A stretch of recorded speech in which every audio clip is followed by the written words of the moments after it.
Meet the editors. രാഷ്ട്രീയ ചേരിതിരിഞ്ഞുള്ള വിവാദങ്ങൾക്കൊടുക്കം ആഗോള അയ്യപ്പ സംഗമത്തിന് പമ്പാ മണപ്പുറത്ത് സമാപനം. സംഗമം ലക്ഷ്യം നേടിയെന്ന് മന്ത്രി വി എൻ വാസവൻ സമാപന സമ്മേളനത്തിൽ പ്രഖ്യാപിച്ചു. എന്നാൽ രജിസ്റ്റർ ചെയ്ത പ്രതിനിധികളുടെ പകുതി പോലും എത്താത്ത സംഗമമാണ് പമ്പയിൽ നടന്നതെന്ന് പ്രതിപക്ഷം ആരോപിച്ചു.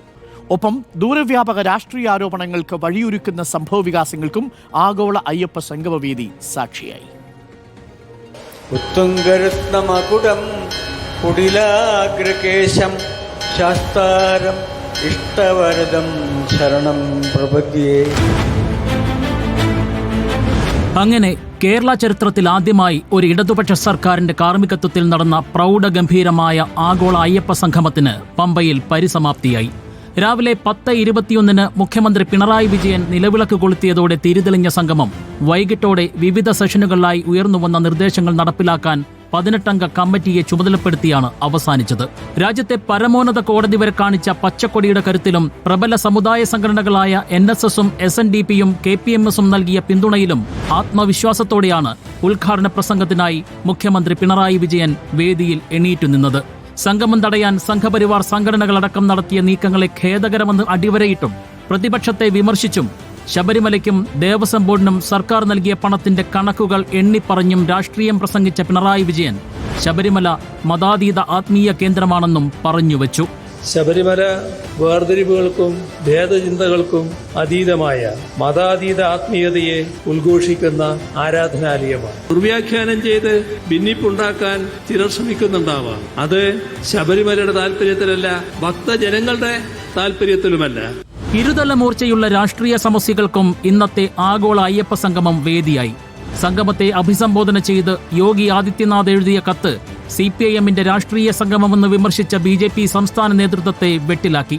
അതേസമയം ഉത്തർപ്രദേശിൽ യോഗി ആദിത്യനാഥ് സർക്കാർ നടപ്പാക്കുന്നത് അത്രയും വർഗീയ അജണ്ടകളാണെന്ന് വിമർശിക്കുന്ന CPIMന്റെ മന്ത്രി തന്നെ യോഗിയുടെ കത്ത് വായിച്ചത് രാഷ്ട്രീയ പാപ്പരത്വമാണെന്ന് വിമർശനം ഇപ്പുറത്തും ഉയരുന്നുണ്ട്.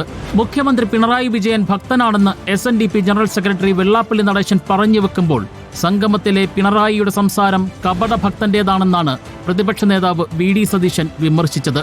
തെരഞ്ഞെടുപ്പ് അടുത്തപ്പോൾ ജനങ്ങളെ കബളിപ്പിക്കാൻ ഇറങ്ങിയതാണെന്നും VD സതീശൻ പറയുന്നു. അയ്യപ്പ സംഗമം ഉദ്ഘാടനം ചെയ്തുകൊണ്ട് ഒരു കപട ഭക്തന്റെ രീതിയിലാണ് ബഹുമാനപ്പെട്ട മുഖ്യമന്ത്രി സംസാരിച്ചത്. ഇത് തെരഞ്ഞെടുപ്പിനെ മുന്നിൽ കണ്ടുകൊണ്ട് മാത്രമുള്ള കപട അയ്യപ്പ ഭക്തിയാണ് എന്ന് ഇന്ന് ഒന്നുകൂടി തെളിഞ്ഞിരിക്കുകയാണ്. ആഗോള അയ്യപ്പ സംഗമം കേരള രാഷ്ട്രീയത്തിലുണ്ടാക്കുന്ന അടിയൊഴുക്കുകൾ എന്തൊക്കെ?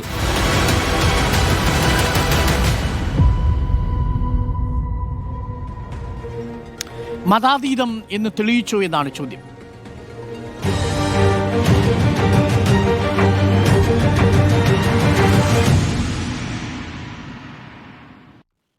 മുഖം PR സുനിൽ കൂടി ചേരുന്നുണ്ട് ഡൽഹിയിൽ നിന്നും. ടെലി ട്രാൻസ്പോർട്ടിംഗ് സ്റ്റുഡിയോ സംവിധാനം വഴി ദില്ലിയിൽ RK പുരത്ത് അയ്യപ്പ ക്ഷേത്രത്തിലും ഇന്ന് ബദൽ സംഗമം നടന്നു.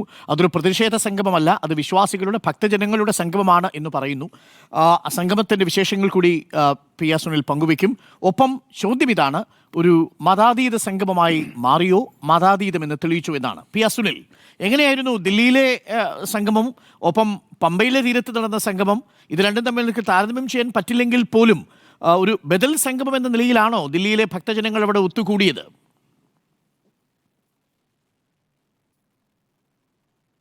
അരുണ, ഏതായാലും വൈകിട്ട് നടന്ന ദില്ലിയിലെ അയ്യപ്പ സംഗമത്തിൽ ജസ്റ്റിസ് ഇന്ദു മൽഹോത്ര പങ്കെടുത്തില്ല. BJP നേതാക്കളുടെ ഒരു നേതൃത്വമായിരുന്നു ഇന്നത്തെ ദില്ലിയിലെ സംഗമത്തിൽ ഉണ്ടായിരുന്നത്. അതുകൊണ്ട് തന്നെ ഇതൊരു ബദൽ അയ്യപ്പ സംഗമം, ഒരു പ്രതിഷേധ സംഗമം എന്ന് തന്നെ നമുക്ക് വിലയിരുത്താം. ഈ ഒരു ദില്ലി അയ്യപ്പ ക്ഷേത്രത്തിൽ നടന്ന സംഗമത്തെ പ്രധാനമായും 3 ആവശ്യങ്ങളൊക്കെ മുന്നോട്ട് വെച്ചായിരുന്നു ഈ സംഗമം നടന്നത്.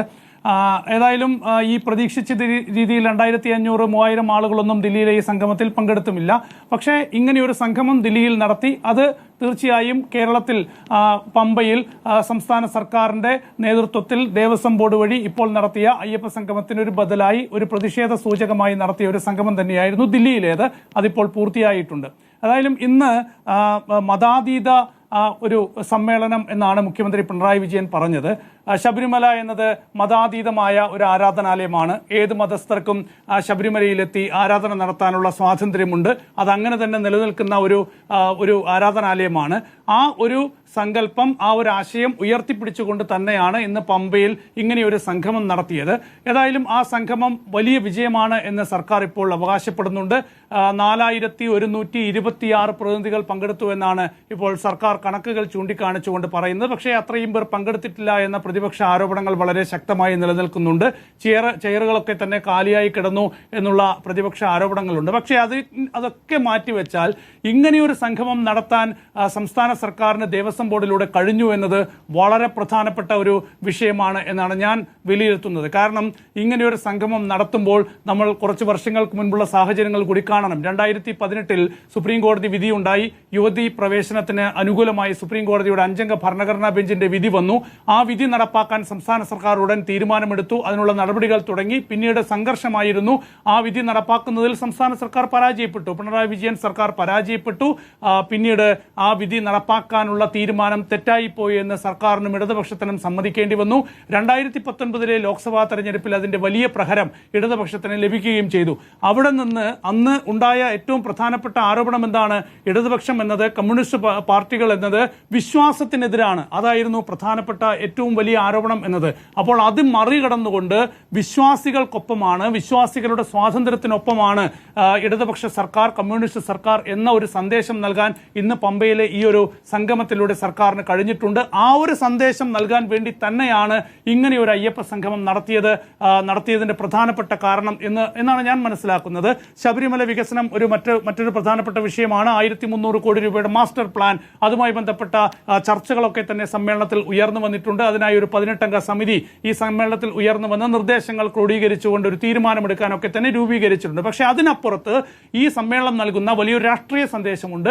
ആ രാഷ്ട്രീയ സന്ദേശം എന്നത് കേരളത്തിലെ ഇടതുപക്ഷ സർക്കാർ, കമ്മ്യൂണിസ്റ്റ് സർക്കാർ വിശ്വാസികൾക്കെതിരല്ല, വിശ്വാസികൾക്കൊപ്പമാണ് എന്ന വലിയൊരു രാഷ്ട്രീയ സന്ദേശം ഈ സമ്മേളനത്തിലൂടെ നൽകുകയാണ്. മാത്രമല്ല NSSനെ ഈ സമ്മേളനത്തിലേക്ക് കൊണ്ടുവരാൻ ഈ സർക്കാരിന് സാധിച്ചു എന്നത് വളരെ പ്രധാനപ്പെട്ട രാഷ്ട്രീയ നീക്കമാണ്. നമുക്കറിയാം 2018 അന്ന് പിണറായി സർക്കാർ എടുത്തിട്ടുള്ള തീരുമാനത്തെ വളരെ ശക്തമായി എതിർത്തുകൊണ്ട് വിശ്വാസ സംരക്ഷണം എന്ന പേരിൽ കേരളത്തിൽ വലിയ പ്രതിഷേധങ്ങൾക്ക് നേതൃത്വം നൽകിയ, അതിന്റെ മുന്നിൽ നിന്ന സംഘടനയാണ് NSS. ആ NSS അവരുടെ പ്രസിഡന്റിനെ തന്നെ ഈ ഒരു സമ്മേളനത്തിലേക്ക് അയച്ചു എന്നത് വളരെ പ്രധാനപ്പെട്ട ഒരു ഘടകമാണ്. 2 SNDP general secretary Vellappally Natesan ഈ സമ്മേളനത്തിലേക്ക് എത്തുന്നു. അപ്പോൾ അങ്ങനെ മറ്റ് സമുദായങ്ങളുടെ പ്രതിനിധികൾ ഇല്ല എങ്കിൽ പോലും ഹിന്ദു സമുദായത്തിലെ എല്ലാ പ്രതിനിധികളെയും, ഒപ്പം തന്നെ ശബരിമലയുമായി ബന്ധപ്പെട്ട പന്തളം രാജകൊട്ടാരത്തിലെ അംഗങ്ങൾ പങ്കെടുത്തില്ല. അത് അവർ അതിൻ്റെതായ വ്യക്തിപരമായ ബുദ്ധിമുട്ടുകൾ അറിയിച്ചിട്ടുണ്ട്. പക്ഷെ അതല്ലാതെയുള്ള എല്ലാവരെയും പങ്കെടുപ്പിച്ചുകൊണ്ട് ഇങ്ങനെയൊരു സമ്മേളനം സംഘടിപ്പിക്കാൻ സാധിച്ചു എന്നതും അതിലൂടെ ഇടതുപക്ഷ സർക്കാരും കമ്മ്യൂണിസ്റ്റ് സർക്കാരും വിശ്വാസികൾക്കെതിരല്ല എന്ന വലിയൊരു രാഷ്ട്രീയ സന്ദേശം നൽകാൻ ഇന്ന് ഈ സമ്മേളനത്തിലൂടെ പിണറായി വിജയൻ സർക്കാരിന് കഴിഞ്ഞു എന്നാണ് ഞാൻ മനസ്സിലാക്കുന്നത്. മറ്റൊരു പ്രധാനപ്പെട്ട കാര്യം എന്നത് കോൺഗ്രസ് പ്രതിപക്ഷം ഇതിനെ ആകെ വിമർശിച്ചു. ഈ ഒരു സമ്മേളനത്തിൽ നിന്ന് പ്രതിപക്ഷ നേതാവ് VD സതീശൻ വിട്ടുനിന്നു. VD സതീശനെ അദ്ദേഹത്തിന്റെ വസതിയിലെത്തി ദേവസ്വം ബോർഡ് പ്രസിഡന്റ് ക്ഷണിച്ചതാണ്. പക്ഷേ തന്നെ ക്ഷണിച്ചില്ല എന്നൊക്കെ അദ്ദേഹം ആക്ഷേപം ഉന്നയിച്ചിരുന്നു. പക്ഷേ അദ്ദേഹം വിട്ടുനിന്നു. ഇതൊരു രാഷ്ട്രീയ സംഗമമാണ്. കുറെ ചോദ്യങ്ങളൊക്കെ തന്നെ പ്രതിപക്ഷം ഉയർത്തിയിട്ടുണ്ട്. പക്ഷേ ഏറ്റവും പ്രധാനപ്പെട്ട കാര്യം, ഇങ്ങനെയൊരു സന്ദേശം നൽകിക്കൊണ്ട് ഈ സമ്മേളനം അവസാനിക്കുമ്പോൾ ശബരിമലയും അയ്യപ്പനും ഒക്കെ തന്നെ ഇനി വരാൻ പോകുന്ന തെരഞ്ഞെടുപ്പിൽ 2026 തെരഞ്ഞെടുപ്പിൽ പ്രധാനപ്പെട്ട രാഷ്ട്രീയ വിഷയമായി കൂടി മാറുകയാണ്. മാത്രമല്ല ഇന്ന് ഉത്തർപ്രദേശ് മുഖ്യമന്ത്രി യോഗി ആദിത്യനാഥ് ഈ സമ്മേളനത്തെ അഭിനന്ദിച്ചുകൊണ്ട് ആശംസ നൽകിക്കൊണ്ട് ഒരു കത്തുകൂടി ഇന്ന് സംസ്ഥാന സർക്കാരിന് നൽകി. അപ്പോൾ BJPയെ കൂടി പ്രതിരോധത്തിലാക്കുന്ന ഒരു സാഹചര്യമാണ് ഇന്ന് ഈ സംഗമത്തിലൂടെ ഉണ്ടായിരിക്കുന്നത്. BJP അടുത്ത 2 ദിവസത്തിന് ശേഷം ഇനി ഒരു വിശ്വാസ സംഗമം നടത്താൻ പോവുകയാണ്. അപ്പോൾ ആ സംഗമത്തെ പരാജയപ്പെടുത്തുന്ന തരത്തിൽ യോഗി ആദിത്യനാഥിന്റെ ഒരു കത്ത് കൂടി ഇപ്പോൾ ഈ സംഗമത്തിലെത്തുന്നു. അപ്പോൾ ഒരു വലിയൊരു രാഷ്ട്രീയ നീക്കം ഇവിടെ സർക്കാർ നടത്തിയിട്ടുണ്ട്. ആ രാഷ്ട്രീയ നീക്കം, ആ കൃത്യമായ ഒരു രാഷ്ട്രീയ സന്ദേശം ഇതിലൂടെ നൽകാൻ ഈ സർക്കാരിന് സാധിച്ചു. ഏതായാലും മതാതീത ഒരു സങ്കല്പം മതാതീതമായോ എന്നൊക്കെ ചോദിച്ചു കഴിഞ്ഞാൽ ശബരിമല ഓൾറെഡി മതാതീതമായ ഒരു ആരാധനാലയമാണ്. ഗുരുവായൂർ ക്ഷേത്രത്തിൽ യേശുദാസിന് വിലക്കേർപ്പെടുത്തുമ്പോൾ ശബരിമലയിൽ യേശുദാസിന്റെ ഹരിവരാസനം കേട്ടുകൊണ്ടാണ് ശബരിമല നട അടയ്ക്കുന്നത്. അപ്പോൾ അത് അങ്ങനെ തന്നെ നിലനിൽക്കുന്ന നടന്ന ഒരു സംസ്കാരം, ആ ഒരു സാംസ്കാരിക പാരമ്പര്യം നിലനിർത്തുന്ന ഒരു ആരാധനാലയമാണ്. അപ്പോൾ അത് ഉയർത്തിപ്പിടിച്ചുകൊണ്ട് തന്നെ ഇങ്ങനെയൊരു സംഗമം പമ്പയിൽ നടത്തി അത് വിജയിപ്പിച്ചെടുക്കാനും അതിലൂടെ ഒരു വലിയൊരു രാഷ്ട്രീയ സന്ദേശം നൽകാനും ഈ സർക്കാരിന് കഴിഞ്ഞു എന്നാണ് ഞാൻ മനസ്സിലാക്കുന്നത്. മതാതീതം എന്ന് തെളിയിച്ചോ ആഗോള അയ്യപ്പ സംഗമം വിജയകരമായോ?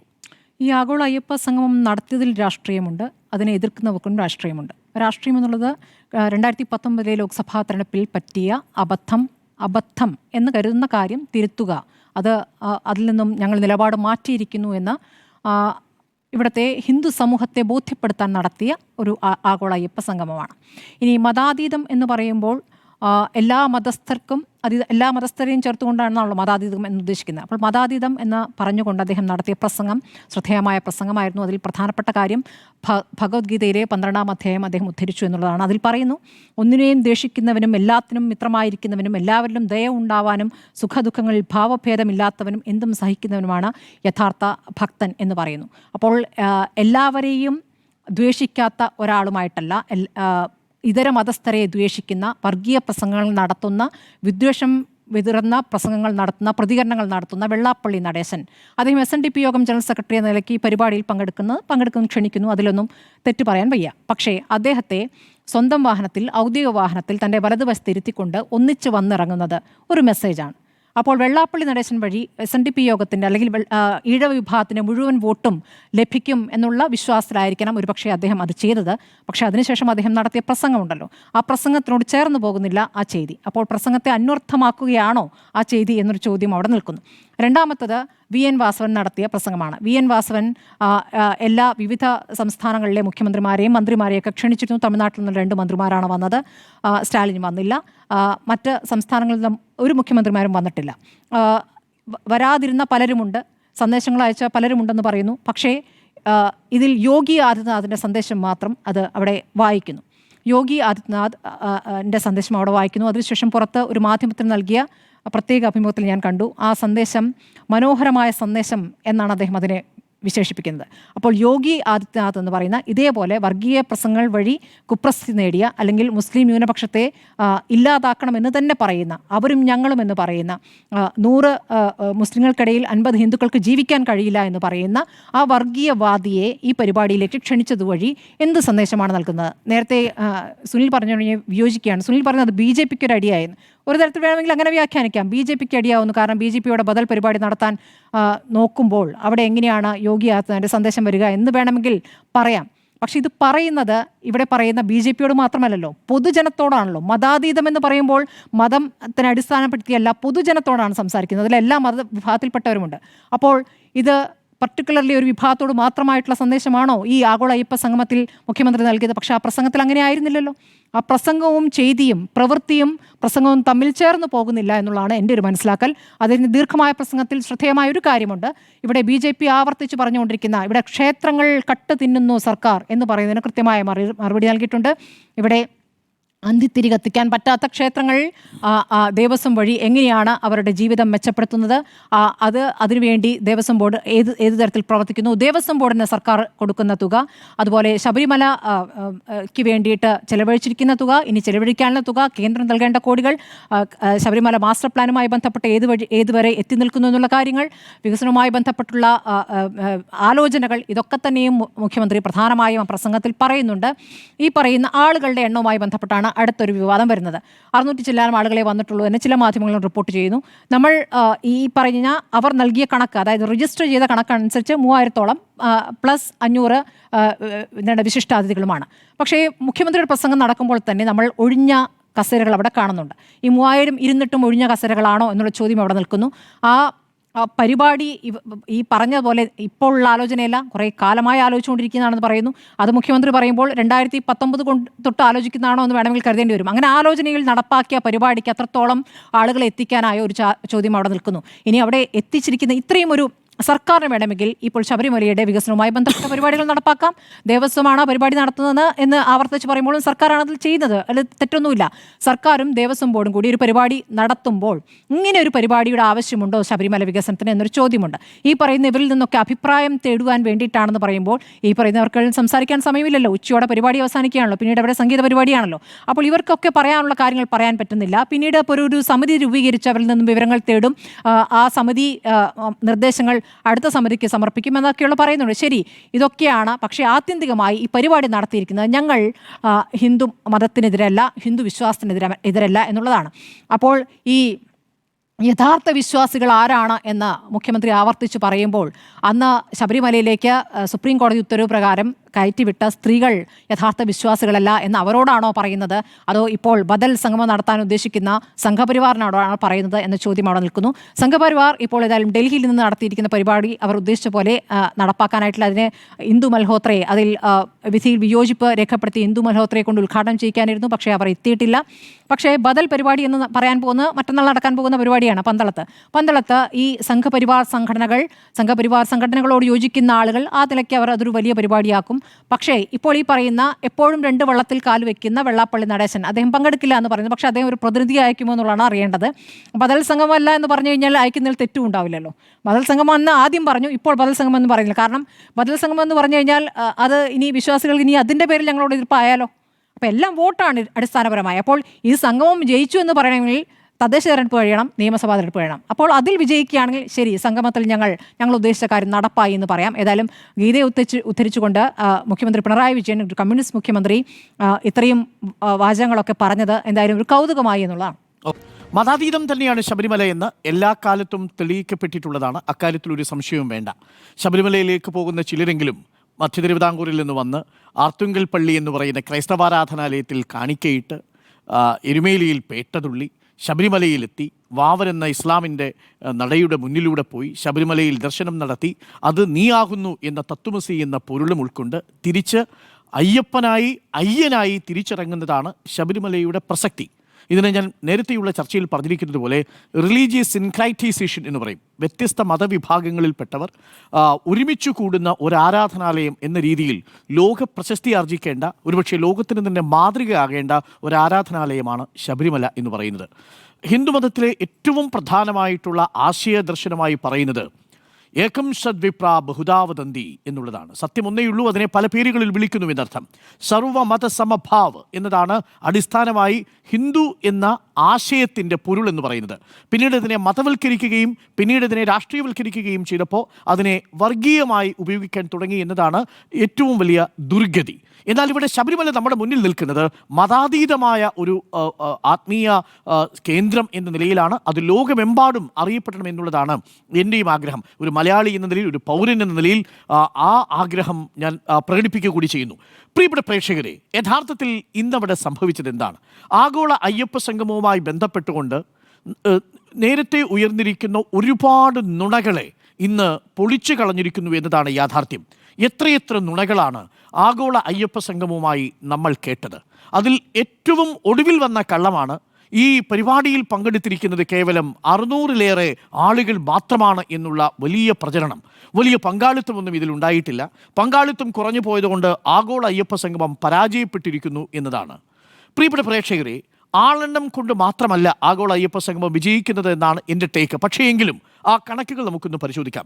ഏറ്റവും ഒടുവിൽ ദേവസ്വം ബോർഡ് പുറത്തുവിട്ടിരിക്കുന്ന കണക്കുകൾ പ്രകാരം പുറത്തു വന്നിരിക്കുന്നത് പ്രചരണം എന്ന് പറയുന്നത് 600-ൽ കൂടുതൽ, അതായത് 700-ൽ താഴെ ആളുകൾ മാത്രമാണ് അവിടെ പങ്കെടുത്തിരിക്കുന്നത് എന്നാണ്.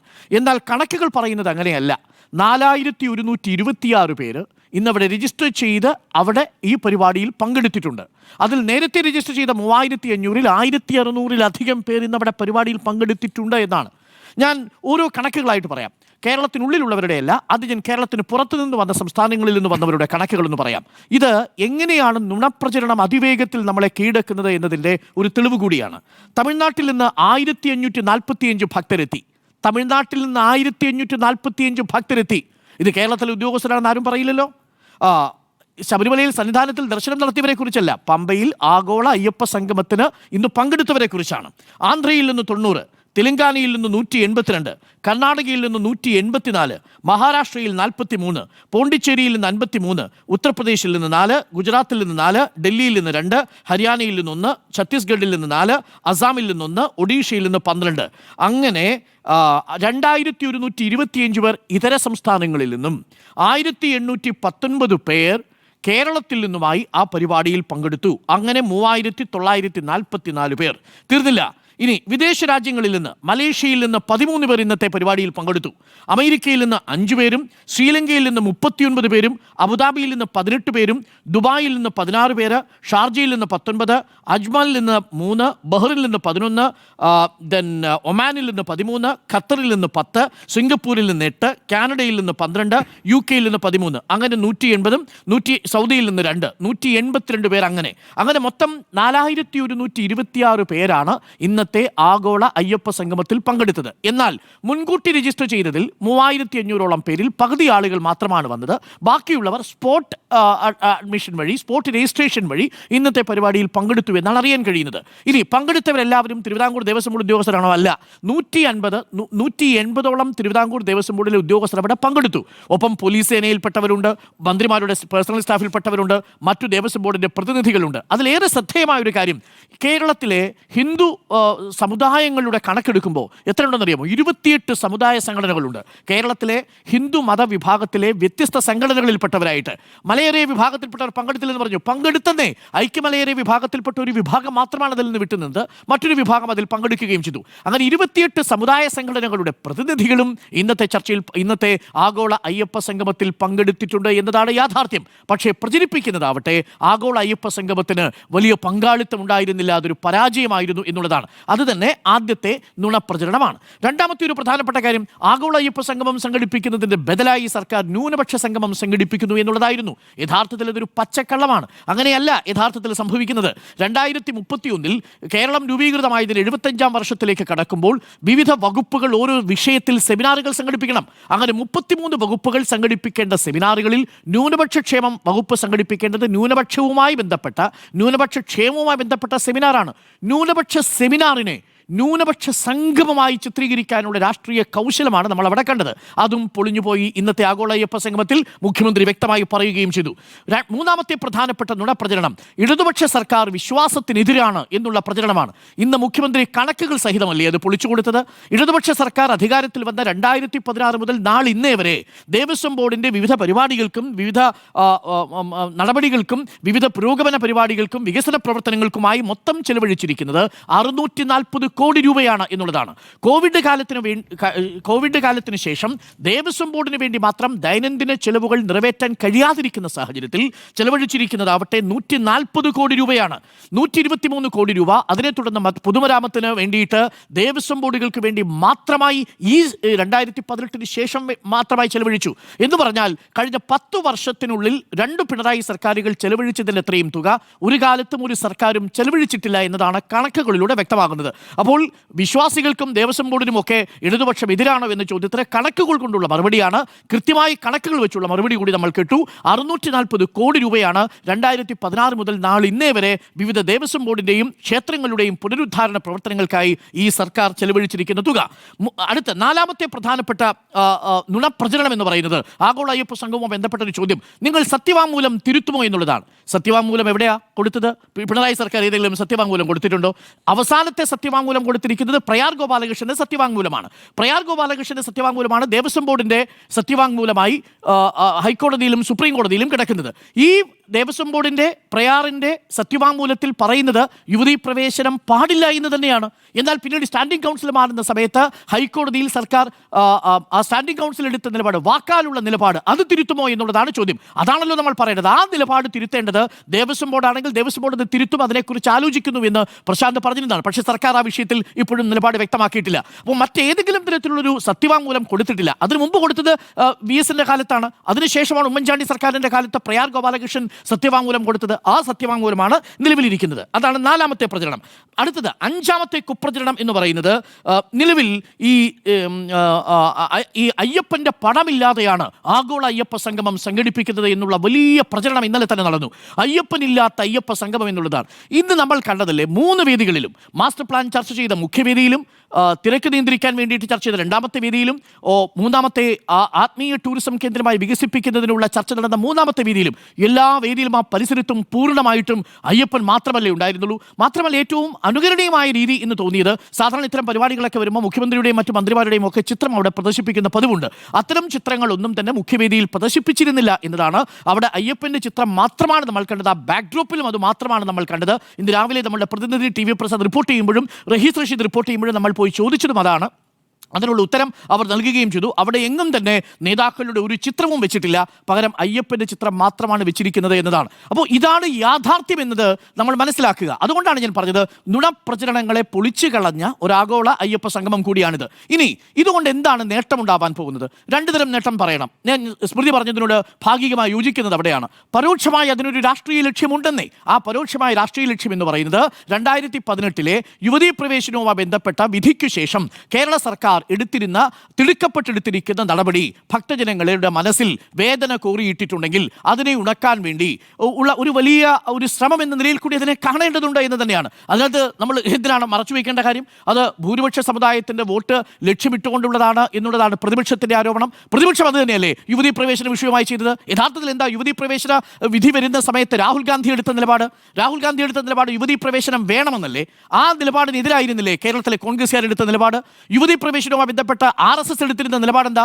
RSS പറഞ്ഞിരുന്നത്, മോഹൻ ഭാഗവത് അടക്കമുള്ളവർ പറഞ്ഞിരുന്നത് അവിടെ ലിംഗഭേദമന്യേ സന്ദർശനം നടത്തണം എന്നുള്ളതല്ലേ? പ്രേരണാകുമാരി ആരായിരുന്നു? പ്രേരണാകുമാരി ആരുടെ അഭിഭാഷക ഉദ്യോഗസ്ഥയായിരുന്നു? ഈ കാര്യങ്ങളൊക്കെ നമുക്കറിയാവുന്നതല്ലേ? പിന്നീട് RSS അതിൽ നിന്ന് മലക്കം മറിഞ്ഞത് നമ്മൾ കണ്ടതല്ലേ? BJP അതിൽ നിന്ന് മലക്കം മറിഞ്ഞത് നമ്മൾ കണ്ടതല്ലേ? അപ്പോൾ യുവതീ പ്രവേശന വിധിയിൽ സുപ്രീം കോടതിയുടെ വിധിയാണ് ഇവിടെ സർക്കാർ നടപ്പിലാക്കാൻ ശ്രമിച്ചത്. പക്ഷേ അതിനുള്ള തിടുക്കവും ആവേശവും അത് രാഷ്ട്രീയമായ അബദ്ധമായിരുന്നു എന്ന് തിരിച്ചറിയുന്നു. അതിൻ്റെ ഭാഗമായി അകന്നുപോയ വിശ്വാസി സമൂഹത്തിൽപ്പെട്ടവരുടെ കൂടി വോട്ട് തീർച്ചയായിട്ടും തദ്ദേശ തെരഞ്ഞെടുപ്പിലും നിയമസഭയിലും പ്രതീക്ഷിക്കുന്നുണ്ട് ഇടതുപക്ഷം എന്നത് ശരിയാണ്. പക്ഷേ ഈ ആഗോള അയ്യപ്പ സംഗമം ഇല്ലായിരുന്നെങ്കിൽ എന്തെങ്കിലും മെച്ചമുണ്ടാകുമായിരുന്നു എന്നുള്ളതാണ് ഞാൻ മനസ്സിലാക്കുന്നത്. ആഗോള അയ്യപ്പ സംഗമം ഉണ്ടാവുന്നത് കൊണ്ട് തന്നെ ഇത്തരം ചർച്ചകൾ ഉണ്ടാവുന്നു. ഇന്നിപ്പോൾ ഒരു 18-അംഗ കമ്മിറ്റി രൂപീകൃതമാവുന്നു. ഈ മാസ്റ്റർ പ്ലാനുമായി ബന്ധപ്പെട്ടുകൊണ്ടുള്ള തുടർ നടപടികളിലേക്ക് കടക്കുന്നു. മറ്റൊരു പ്രധാനപ്പെട്ട കളമായിരുന്നു, എന്താണ് മാസ്റ്റർ പ്ലാൻ ഈ സർക്കാർ നടപ്പിലാക്കാത്തത്? 2011-12 മുതൽ ഇങ്ങോട്ട് മാസ്റ്റർ പ്ലാൻ നടപ്പിലാക്കി തുടങ്ങിയതിൻ്റെ ഭാഗമായി 148 കോടി രൂപ ഇതിനകം ചെലവഴിച്ചിട്ടുണ്ട് എന്നുള്ളതാണ്. ലേ ഔട്ട് അടക്കം ഈ ശബരിമലയുടെ 3 ഘട്ടങ്ങളിലായിട്ടുള്ള വികസനത്തിന് വേണ്ടി 1033 കോടി രൂപയാണ് ചെലവഴിക്കാൻ പോകുന്നത്. അപ്പോൾ ഇതൊക്കെ യാഥാർത്ഥ്യമായി നമ്മുടെ മുന്നിലുണ്ട്. ആ യാഥാർത്ഥ്യത്തെ മറച്ചുവെച്ചുകൊണ്ടുള്ള നുണപ്രചരണങ്ങളെ പൊളിച്ചു കളയാൻ കൂടി ഇന്നത്തെ ആഗോള അയ്യപ്പ സംഗമം സഹായിച്ചു എന്നതാണ് എൻ്റെ ടേക്ക്. ഇനി മതാതീതം എന്ന് തെളിയിച്ചു എന്ന് ചോദിച്ചാൽ, ഞാൻ നേരത്തെ സൂചിപ്പിച്ചതുപോലെ അത് ശബരിമല എല്ലാ കാലത്തും മതാതീതമായി നിലകൊള്ളുന്ന ഒരു തീർത്ഥാടന കേന്ദ്രമാണ്. അതിൻ്റെ മഹത്വം നമുക്ക് ലോക ശ്രദ്ധയിലേക്ക് കൊണ്ടുവരേണ്ടതുണ്ട്. ഇന്ന് മുഖ്യമന്ത്രി പ്രസംഗിച്ചതുപോലെ ഈ ശബരിമലയിൽ അയ്യപ്പൻ ഉറങ്ങുന്നത് യേശുദാസിൻ്റെ ശബ്ദത്തിൽ ഹരിവരാസനം കേട്ടിട്ടാണ്. ആ ഹരിവരാസനം ചിട്ടപ്പെടുത്തിയ ദേവരാജൻ മാസ്റ്റർ ആവട്ടെ വലിയ വിശ്വാസിയായിരുന്നില്ല താനും. അതാണ് ശബരിമലയുടെ ചരിത്രം എന്ന് പറയുന്നത്. അപ്പം ഏറ്റവും മനോഹരമായ ഭക്തിഗാനങ്ങൾ ശബരിമലയിൽ ഏറ്റവും മനോഹരമായി നമ്മൾ കേൾക്കുന്നത് യേശുദാസിൻ്റെ ശബ്ദത്തിൽ കൂടിയാണല്ലോ. അപ്പോൾ അതുകൊണ്ട് ശബരിമല എല്ലാ കാലത്തും തുറന്നിട്ട വാതിലുമായി നിൽക്കുന്നതാണ്. അവിടെ അയ്യനെ തേടി വരുന്നവരെ തിരിച്ച് അയ്യനായി മടങ്ങുന്ന ഒരു അപൂർവമായിട്ടുള്ള അവസ്ഥയുണ്ട്. അത് ഇന്ന് യഥാർത്ഥ ഭക്തജനങ്ങൾ എന്താണ് എന്നുള്ളതിനെക്കുറിച്ച് പിണറായി വിജയൻ ഭഗവത്ഗീതയിലെ 12-ാമത്തെ അധ്യായത്തിലെ ശ്ലോകം 13ഉം 14ഉം ഉദ്ധരിച്ചുകൊണ്ടാണ് അത് പ്രസംഗം തന്നെ തുടങ്ങുന്നത്.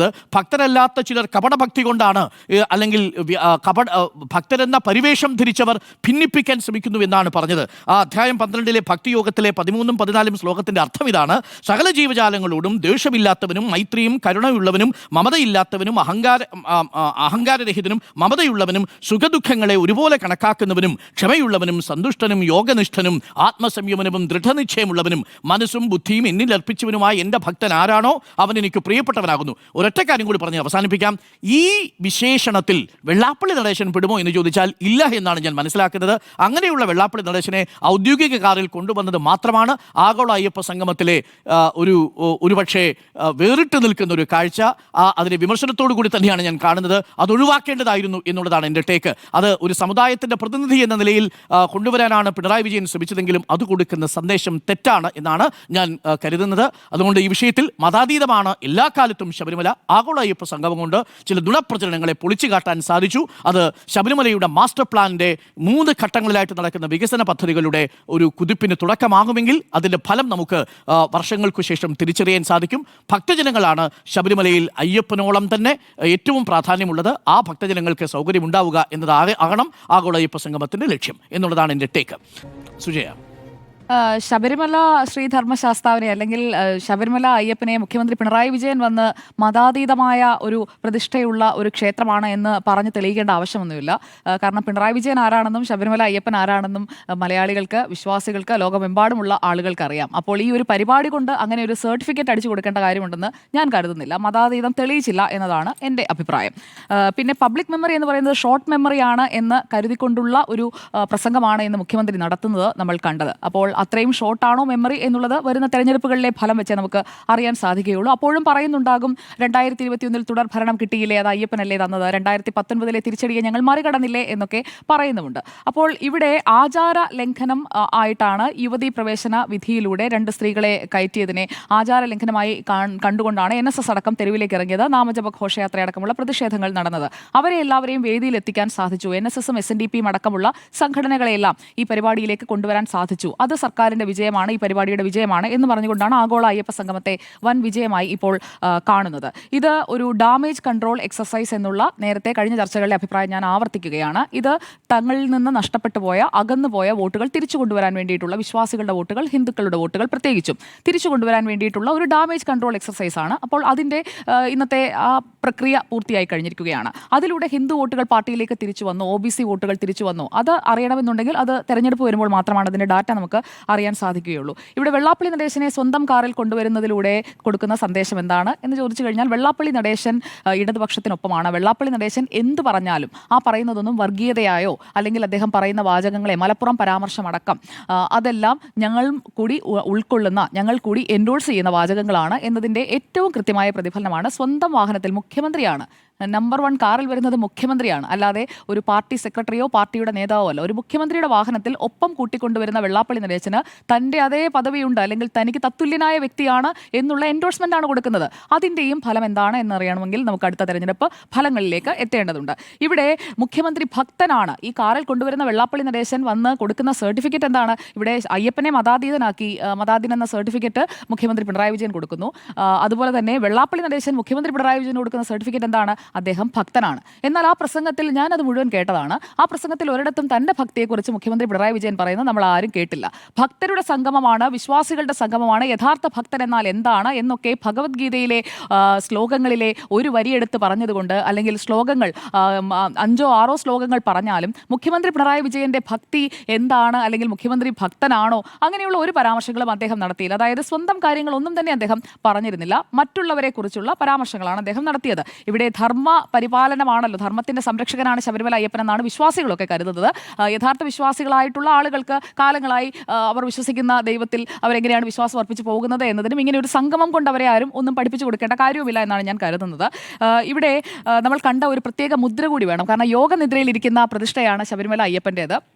അപ്പോൾ ഇന്ന് പാർട്ടി ക്ലാസും അതോടൊപ്പം തന്നെ ശബരിമല അയ്യപ്പനോടുള്ള ഭക്തിയും ചേർന്നുകൊണ്ടൊരു പ്രത്യേക മുദ്രയും നമ്മൾ ഇന്ന് കണ്ടു. അത് ദേവസ്വം ബോർഡ് പ്രസിഡന്റിൽ നിന്നാണ്. ഇൻകുലാബ് വിളിക്കുന്ന രീതിയിൽ കൈമുഷ്ടി ചുരുട്ടി വിളിക്കുന്ന ശരണമയ്യപ്പ വിളി നമ്മൾ ഇന്ന് വേദിയിൽ കണ്ടു. അതിന്ന് കേരളത്തിന് ഇടതുപക്ഷം അതുപോലെ തന്നെ ഈ സംസ്ഥാന സർക്കാർ മുന്നോട്ട് വെക്കുന്ന ഒരു പ്രത്യേക മുദ്രയാണ്. ഇനി അങ്ങോട്ട് ശരണം വിളിക്കുമ്പോൾ സ്വാമിമാരൊക്കെ ആഗോള അയ്യപ്പ സംഗമം എന്ന് പറയുന്നത് ഒരു ന്യൂ സ്റ്റാൻഡേർഡ് സെറ്റ് ചെയ്യുമെന്നാണല്ലോ പറയുന്നത്. അങ്ങനെയാണെങ്കിൽ ഇനി ശരണം വിളിക്കുമ്പോഴേക്കും എല്ലാവരും കൈ ഇങ്ങനെ ചുരുട്ടിപ്പിടിച്ച് സ്വാമിയെ ശരണമയ്യപ്പ എന്ന് പറഞ്ഞുകൊണ്ട് പോകണം എന്നുള്ളതാണോ ഉദ്ദേശിക്കുന്നത്? അപ്പോൾ എല്ലാത്തിനും അതിൻ്റെതായ ഒരു ഘടനയും രീതികളുമുണ്ട്. അപ്പോൾ ആ രീതിയിൽ വേണം മുന്നോട്ട് പോകാൻ. ഇവിടെ 4126 പ്രതിനിധികൾ പങ്കെടുത്തുവെന്നാണ് ദേവസ്വം മന്ത്രി VN വാസവൻ പറഞ്ഞത്. സർക്കാരിന്റെ കണക്കുകൾ ഇപ്പോൾ ഡോക്ടർ അരുൺ വളരെ വിശദമായി തന്നെ ഓരോ സമ്മേളനത്തിലും പങ്കെടുത്തതിന്റെ കണക്കുകളടക്കം സർക്കാർ ഇപ്പോൾ പുറത്തുവിടുന്നുണ്ട്. അതാണ് ഡോക്ടർ അരുൺ ഇവിടെ ചൂണ്ടിക്കാട്ടിയത്. അപ്പോൾ എത്ര പേർ വന്നു എന്ന് പറഞ്ഞു കഴിഞ്ഞാലും നമ്മുടെ കണ്ണ് കള്ളം പറയില്ലല്ലോ, നമ്മൾ കണ്ട കാഴ്ച കള്ളം പറയില്ലല്ലോ. ഒന്നുകിൽ അവിടെ കസേര കൂടിയിട്ടുണ്ട് ഗൈസ്, കസേര കൂടിയതാണ്. കസേര കൂടിയത് കൊണ്ടാണല്ലോ കസേര ഒഴിഞ്ഞു കിടന്നത്. അല്ല എന്നുണ്ടെങ്കിൽ ഏതെങ്കിലും സമയത്ത് ആ കസേരകൾ മുഴുവൻ നിറയുമായിരുന്നല്ലോ. 3000 പേർ രജിസ്ട്രേഷൻ വഴി പങ്കെടുക്കും, 500 പേർ ക്ഷണിക്കപ്പെട്ട അതിഥികളായി പങ്കെടുക്കുമെന്ന് പറയുന്നു. എന്നിട്ട് ഇന്ന് മന്ത്രി പറയുന്നു ഞങ്ങൾ 5000 കസേര ഇട്ടു, അതുകൊണ്ടാണ് കസേര ഒഴിഞ്ഞു കിടന്നതെന്ന്. കഴിഞ്ഞ ദിവസം വരെ 5000 കസേരയെക്കുറിച്ച് പറഞ്ഞിരുന്നില്ല. പരമാവധി 3500 പേർ എന്നാണ് ദേവസ്വം മന്ത്രി വി എൻ വാസവൻ പറഞ്ഞത്. അപ്പോൾ ഈ 1500 കസേര എവിടെ നിന്ന് വന്ന മാഡത്തിന് എന്തെങ്കിലും ഐഡിയ ഉണ്ടോ? 1500 കസേരകളെ പറ്റി എനിക്ക് എന്തായാലും ഒരു ഐഡിയ ഇല്ല. സ്പോട്ട് രജിസ്ട്രേഷൻ കൊടുക്കുന്നു. സ്പോട്ട് രജിസ്ട്രേഷൻ ഇല്ല എന്നാണ് ഇതേ ദേവസ്വം മന്ത്രി വി എൻ വാസവൻ കഴിഞ്ഞ ദിവസവും പറഞ്ഞത്. അപ്പോൾ ഇന്ന് ഈ ഒഴിഞ്ഞു കിടക്കുന്ന ദേവസ്വം ബോർഡ് പ്രസിഡന്റ് പറഞ്ഞിരുന്നു, നമ്മുടെ ബൈറ്റിലുണ്ട്. ദേവസ്വം ബോർഡ് ബാക്കി വരുന്ന ആളുകളെ, അതായത് 4126 പേരെ പങ്കെടുപ്പിക്കുമോ എന്ന് ചോദിച്ചപ്പോൾ അദ്ദേഹം പറഞ്ഞ മറുപടി എനിക്കത് നല്ല ഓർമ്മയുണ്ട്. അത് വേണമെങ്കിൽ നമ്മൾ എടുത്തു നോക്കാം. നമ്മുടെ ആർക്കൈവ്സിൽ തന്നെയുണ്ട്. 4126 പേർ രജിസ്റ്റർ ചെയ്തല്ലോ എന്ന ചോദ്യത്തിന് അദ്ദേഹം തന്ന മറുപടി 3000 പേരെ, അതിൽ നിന്നുള്ള 3000 പേരെയാണ് പങ്കെടുപ്പിക്കുക. 500 ക്ഷണിക്കപ്പെട്ട ആളുകളെ, അത് ദേവസ്വം ബോർഡ് നേരിട്ട് ക്ഷണിച്ച 500 പേർ. അങ്ങനെ 3500 പേർക്കുള്ള സൗകര്യങ്ങളാണ് ശീതീകരിച്ച പന്തലിൽ ഒരുക്കിയിരിക്കുന്നത് എന്നത് ആവർത്തിച്ച് പറഞ്ഞതാണ് അഡ്വക്കേറ്റ് പി എസ് പ്രശാന്ത്. നമ്മുടെ തത്സമയം ഇന്നലെ കൂടി പറഞ്ഞതാണ്, മന്ത്രി പലവട്ടം പറഞ്ഞതാണ്. പിന്നീട് ഈ സ്പോട്ട് രജിസ്ട്രേഷൻ എവിടെ നിന്ന് വന്നു? സ്പോട്ട് രജിസ്ട്രേഷനെ കുറിച്ച് എത്ര പേർക്ക് അറിയാമായിരുന്നു? സ്പോട്ട് രജിസ്ട്രേഷൻ ഉണ്ടാകുമെന്നുള്ള അനൗൺസ്മെന്റ് എപ്പോഴാണ് നടത്തിയത്? നേരത്തെ നടത്തിയ ഏത് വാർത്താ സമ്മേളനത്തിലാണ് പറഞ്ഞത്? ഇന്നാണ് നടാടെ സ്പോട്ട് രജിസ്ട്രേഷനിലൂടെ ഇത്രയും പേരെ പങ്കെടുപ്പിച്ചു എന്ന് ദേവസ്വം മന്ത്രി പറഞ്ഞിരിക്കുന്നത്. അല്ലാത്ത പക്ഷം അദ്ദേഹം തെളിയിക്കട്ടെ, സ്പോട്ട് രജിസ്ട്രേഷൻ ഉണ്ട് എന്ന് നേരത്തെ അനൗൺസ് ചെയ്തിട്ടില്ല. അല്ലെങ്കിൽ അദ്ദേഹം ഇതിന് മുൻപുള്ള ഏതെങ്കിലും വാർത്താ സമ്മേളനത്തിൽ പറഞ്ഞതുണ്ടെങ്കിൽ ഞാൻ സമ്മതിക്കാം. അങ്ങ് പറയുന്നത് ഞാൻ അതേപടി തൊണ്ട തൊടാതെ വിഴുങ്ങാം. പക്ഷേ പറഞ്ഞതിൽ തന്നെ മുഖ്യമന്ത്രി പ്രസംഗിക്കുമ്പോഴാണ് ഒഴിഞ്ഞ കസേരകൾ കാണുന്നത്. അല്ല, മുഖ്യമന്ത്രി പ്രസംഗിക്കുന്നതിന്റെ LED സ്ക്രീനിന് തൊട്ട് മുന്നിൽ ഒഴിഞ്ഞു കിടക്കുന്ന പാക്ക് ഓഫ്, അതായത് ഒരു റോയോ 2 റോയോ അല്ല, തുടർച്ചയായി കിടക്കുന്ന റോസ്. മുഖ്യമന്ത്രി പ്രസംഗിക്കുമ്പോൾ ഞാൻ പൂർത്തിയാക്കട്ടെ ഡോക്ടർ അരുൺ, പൂർത്തിയാക്കിക്കോട്ടെ. താങ്കളുടെ അവസരം താങ്കൾ കൂടുതൽ സമയമെടുത്ത് വിനിയോഗിച്ചതാണല്ലോ. അപ്പോൾ ഇവിടെ ഒഴിഞ്ഞ കസേരകൾ മാപ്പുസാക്ഷിയായി അവിടെ ഉണ്ടായിരുന്നു എന്നുള്ളത് വ്യക്തമാണ്. ആ കസേരയിലുള്ളവരൊക്കെ മുഖ്യമന്ത്രിയുടെ പ്രസംഗം കഴിഞ്ഞ ഉടനെ സ്വിച്ചിട്ട പോലെ അപ്രത്യക്ഷരായി എവിടേക്ക് പോയി എന്നാണ്. മുഖ്യമന്ത്രിയുടെ പ്രസംഗം കഴിഞ്ഞതിന് ശേഷം വീണ്ടും സമയം കഴിഞ്ഞിട്ടാണ് ഈ സെഷനുകളായിട്ടുള്ള ചർച്ചകളൊക്കെ നടന്നത്. കാരണം അവിടെ ഉണ്ടായിരുന്ന എല്ലാവർക്കും 3 സെഷനുകളിലും പങ്കെടുക്കുന്നതിന് വേണ്ടിയിട്ടുള്ള ക്രമീകരണങ്ങളായിരുന്നു അവിടെ ഒരുക്കിയിരുന്നത്. ഓരോ സെഷനിലും പങ്കെടുത്ത എത്ര പേർ ഫോംസ് ഫില്ല് ചെയ്തിട്ടുണ്ട്, എത്ര പേർ അഭിപ്രായങ്ങൾ അവിടെ വെച്ച് രേഖപ്പെടുത്തിയിട്ടുണ്ട്, ആ കണക്കുകളും കൂടി എടുത്തു നോക്കുമ്പോൾ ഒരു സെഷനിലും 1000-ൽ കൂടുതൽ ആളുകളില്ല. ഒരു സെഷനിലും 1000-ൽ കൂടുതൽ ആളുകൾ പങ്കെടുത്തില്ല. നമ്മുടെ റിപ്പോർട്ടേഴ്സിനെയാണ് ഞാൻ കോട്ട് ചെയ്യുന്നത്. നമ്മൾ ഇന്ന് വൈകുന്നേരം അതിന്റെ കണക്ക് എടുക്കുകയും ചെയ്തു, എത്ര പേർ അഭിപ്രായം രേഖപ്പെടുത്തി എന്നുള്ളത്. അപ്പോൾ അഭിപ്രായം രേഖപ്പെടുത്തിയത് 1000-ൽ കൂടുതലില്ലെങ്കിൽ ഈ 4126-ൽ ഒരു സെഷനിലും പങ്കെടുക്കാതെ കുറച്ച് പേർ മാറി നിന്നു. അങ്ങനെയാണെങ്കിൽ അവർ സർക്കാർ ജീവനക്കാരായിരിക്കും. മലബാർ ദേവസ്വം ബോർഡിൽ നിന്നും ആളുകൾ അവിടെ വണ്ടി വിളിച്ചു വന്നിട്ടുണ്ട്. ആ വിളിച്ചവർ ഞങ്ങൾ അവിടെ എത്തിയിട്ടുണ്ട് കേട്ടോ, പ്രസാദിനെ കണ്ടില്ല എന്ന് പറഞ്ഞ് എന്നെ വിളിച്ചായിരുന്നു. ഡയറക്റ്റ് ആണ്, ഹോൾസ് മൗത്ത് ആണ്. മലബാർ ദേവസ്വം പങ്കെടുക്കാൻ പാടുമല്ലോ, പങ്കെടുക്കണമല്ലോ. ഞാൻ പറയട്ടെ, പങ്കെടുക്കണമല്ലോ. ദേവസ്വം ബോർഡ് ജീവനക്കാരെ എണ്ണം അല്ല 4126. താങ്കൾ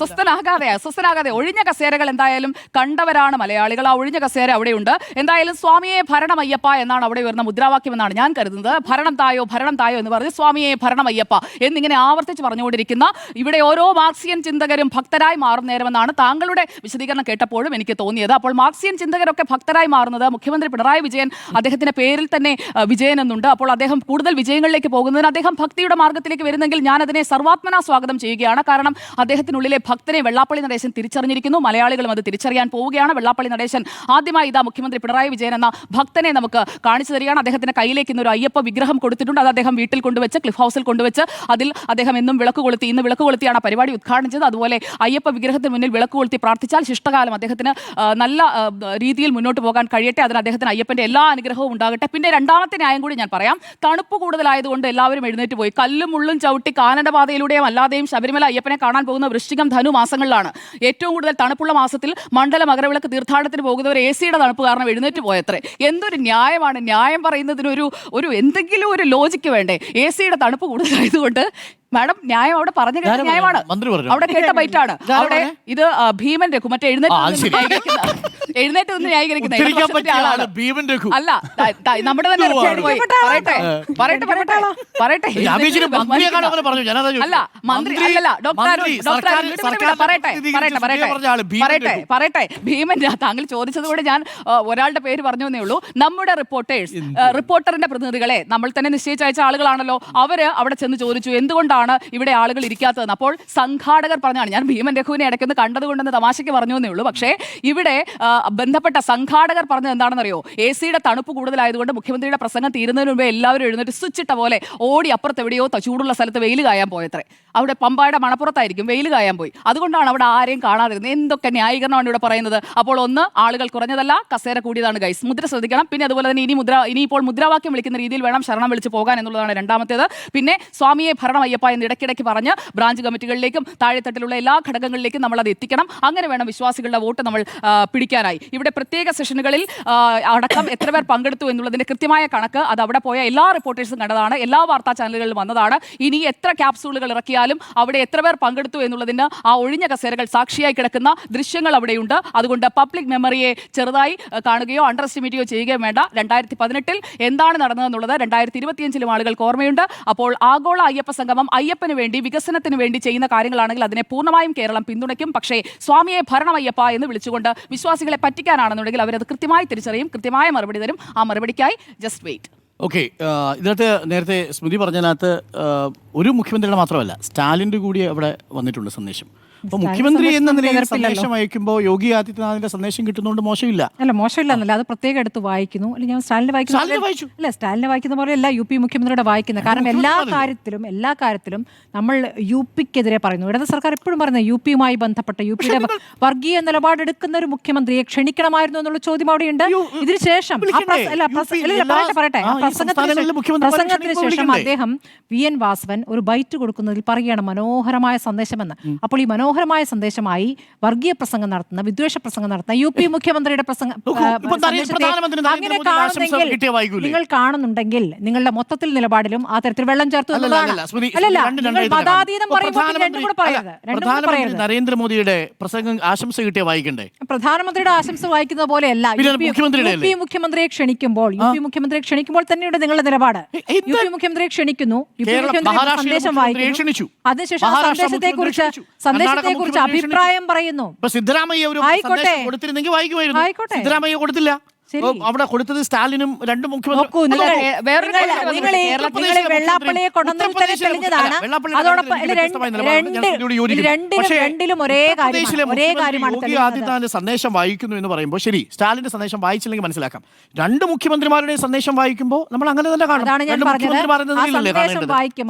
അത് യോഗി ആദിത്യനാഥിന്റെ എല്ലാ രാഷ്ട്രീയ നിലപാടുകളും എൻഡോസ് ചെയ്യലാണോ? പിന്നീട് ഒരു അഭിമുഖം നൽകിക്കൊണ്ട് ഈ കത്ത് ഇങ്ങനെ വായിച്ചിട്ട് അതിനെ മനോഹരമായ സന്ദേശം ഈ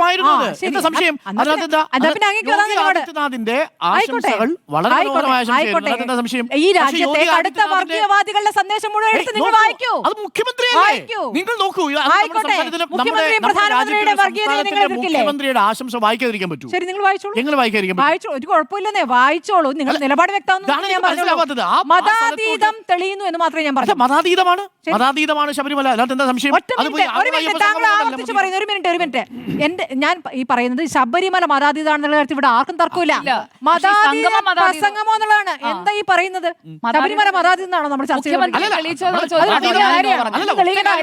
അവിടെ മതാതീതമാണ് ശബരിമല എന്ന കാര്യത്തിൽ നമുക്ക് ആർക്കും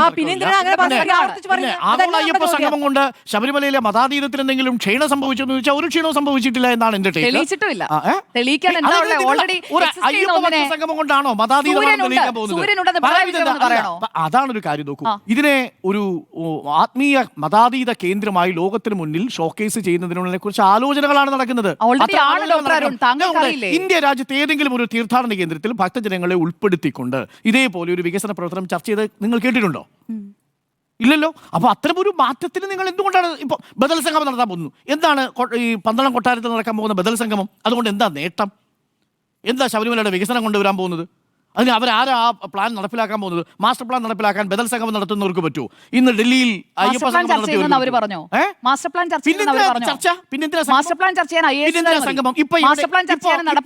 ശബരിമലയിൽ ഏത് ആചാരവും ലംഘിക്കപ്പെട്ടത്? ഇപ്പോൾ ശബരിമലയിൽ ഏത് ആചാരവും ലംഘിക്കപ്പെട്ടത്? 22 സംഗമത്തിന്റെ കാരണം ഏത് ആചാരവും ലംഘിച്ചത് പറയൂ. പരിപാടി അല്ല, അതാണല്ലോ. അല്ല, ഞാൻ പറഞ്ഞത് ബദൽ സംഗമത്തെ കുറിച്ചാണ്. 22 ബദൽ സംഗമം സംഘടിപ്പിക്കുന്നത് എന്തിനു വേണ്ടിയാണ്? സ്വാമിയെ ഭരണം അയ്യപ്പ. അപ്പൊ പിന്നെ അവിടെ എന്താ ബദൽ സംഗമം എന്താ കാര്യം? ബദൽ സംഗമം എന്തിനാ? ഭരണം ഉറപ്പാക്കാൻ ഈ ബദൽ സംഗമം എന്തിനാ? എന്താ നിങ്ങൾ ബദൽ മനസ്സിലാക്കി? സംഗമം എന്തിനാണെന്ന് 22-ാം തീയതി കാണാം. അതാണ് എന്താ ലക്ഷ്യം എന്ന് പറയൂ. നമുക്കറിയാവുന്ന ലക്ഷ്യം എന്താ? എനിക്ക് ഒറ്റ ലക്ഷ്യം അറിയാൻ പറ്റൂ. ഇത് അതൊരു വർഗീയ സംഗമമായി മാറാനുള്ള സാധ്യതയാണ് മുന്നിൽ കാണുന്നത്. പക്ഷേ എന്താണ് വിശ്വാസികൾ എങ്ങനെയാണ് വർഗീയവാദികളാവുന്നത്? അവിടെ എന്താ നടക്കാൻ പോകുന്നത്? അവിടെ ശബരിമലയിലെ മാസ്റ്റർ പ്ലാനുമായി ബന്ധപ്പെട്ട് നടത്തുന്ന ഒരു വലിയ പ്രൊജക്ട്, അതിന്റെ ഭാഗമായിട്ട് നടത്തുന്ന ബദൽ സംഗമം എന്ന നിലയിലാണ് അത് നടക്കാൻ പോകുന്നത്. മാസ്റ്റർ പ്ലാൻ ആണെന്ന് താങ്കളോട് ആര് പറഞ്ഞു? ഇവിടെ മാസ്റ്റർ പ്ലാൻ അല്ലേ? അവിടെ എന്താ നടക്കാൻ പോകുന്നത്? ഏത് ആചാരമാണ് ലംഘിക്കപ്പെട്ടത്? ഡോക്ടർ അരുൺ ഇത്രയും ആശങ്കപ്പെടുന്നത് എന്തിനാണ്? വിശ്വാസികൾ ഒന്നിച്ചു കൂടുമ്പോൾ എന്താണ് ആൾക്കാർ, ഹിന്ദു സമുദായത്തിൽ 28ഓളം ആളുകൾ, BJP മാത്രമേ ഉള്ളൂ വിശ്വാസികൾ. ബിജെപിയാണെന്ന് ആര് പറഞ്ഞു? വിശ്വാസികളെല്ലാം നിങ്ങൾ വിളക്ക് കൊളുത്തിയതാരാ? തന്ത്രി മോഹൻ കണ്ടരല്ലേ? വിശ്വാസിയല്ലേ? പിണറായി വിജയൻ ഒരു വിശ്വാസിയല്ലേ? വെള്ളാപ്പള്ളി വിശ്വാസിയാവുന്നത്? പിണറായി വിജയനും കമ്മ്യൂണിസ്റ്റ് പാർട്ടിയും അവരുടെ കൃത്യമായ ആശയത്തിൽ പറഞ്ഞിട്ടുണ്ട്, അവർ ആ പറയുന്ന വിശ്വാസങ്ങളിൽ, ദൈവവിശ്വാസങ്ങളുമായി അകലം പാലിക്കുന്ന ഇന്നോട്ട് വിശ്വാസിയാണ്, ഭക്തനാണ് വെള്ളാപ്പള്ളി. അത്തരം കാര്യങ്ങൾ നമ്മൾ പറഞ്ഞല്ലോ. അത് പാർട്ടിയുടെ ആശയമായിട്ടുള്ള അവർക്ക് വിശ്വാസികൾക്കും അവിശ്വാസികൾ ചർവാകന്മാർക്ക് ജീവിച്ചിരിക്കാൻ നിരീശ്വരവാദികൾക്ക് സ്പേസ് ഉണ്ടായിരുന്ന ഇടമാണ് ഇന്ത്യ. താങ്കളും എക്സിസ്റ്റ് ചെയ്യുകയാണല്ലോ. എന്താണ് അതൊക്കെ? അതിലുള്ള ഓരോ പൗരന്റെ അവകാശം ചോദ്യം ചെയ്യുക. മതത്തിൽ വിശ്വസിക്കാനും വിശ്വസിക്കാതിരിക്കാനും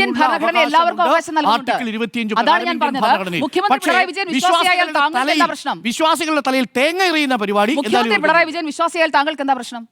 മുഖ്യമന്ത്രി പിണറായി വിജയൻ വിശ്വാസിയായാൽ താങ്കൾക്ക് എന്താ പ്രശ്നം? മുഖ്യമന്ത്രി പിണറായി വിജയന്റെ വിശ്വാസമല്ലേ? അല്ലെങ്കിൽ ആശയമല്ലേ, രാഷ്ട്രീയ ആശയമല്ലേ? അത് എനിക്കെന്താ അത്രേ ഉള്ള കാര്യം. പക്ഷേ അതാണ് നിങ്ങൾ വിശ്വാസിയാണെന്ന് പറയുന്നത്. എന്താണ് എന്റെ ചോദ്യം?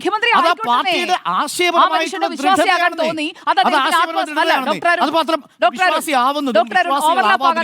ഓരോ വ്യക്തിയുടെയും സ്വകാര്യമായ അവകാശം. അത് മാനിക്കാനെങ്കിലും മിനിമം എല്ലാവരും അത് മാനിക്കുന്നുണ്ട്. മുഖ്യമന്ത്രി പിണറായി വിജയൻ വിശ്വാസിയാണെന്ന് അദ്ദേഹത്തിന്റെ ചങ്ങാതി കൂടെ കാറിൽ വന്ന വെള്ളാപ്പള്ളി നരേശൻ പറയുന്നു. ഞാനത് വിശ്വാസത്തിലെടുക്കുന്നു. ഒരിടത്തും മുഖ്യമന്ത്രി പിണറായി വിജയൻ ഞാൻ വിശ്വാസിയാണെന്നും അയ്യപ്പ ഭക്തനാണെന്നും ഒന്നും പറഞ്ഞിട്ടില്ല. ഒരിടത്തും അവർ പറയാറുമില്ല. നിങ്ങൾ സത്യപ്രതിജ്ഞ ചെയ്യുന്ന സമയത്ത് സത്യപ്രതിജ്ഞയല്ല, ദൃഢപ്രതിജ്ഞയാണ് ചെയ്യാറ്. സത്യപ്രതിജ്ഞ ചെയ്യുന്ന ഏതെങ്കിലും കമ്മ്യൂണിസ്റ്റ് മന്ത്രിമാരെ നിങ്ങൾ കണ്ടിട്ടുണ്ടോ ഈ മന്ത്രിസഭയിൽ? കണ്ടിട്ടില്ലല്ലോ. അത് തന്നെയാണല്ലോ തെളിവ്. അത്രയേ ഉള്ളൂ. അപ്പോൾ മതാതീതം എന്ന് തെളിയിച്ചോ എന്നുള്ളതാണ് ചോദ്യം. രണ്ടുപേരുടെ അഭിപ്രായം യെസ് എന്നും രണ്ടുപേർ നോ എന്നും.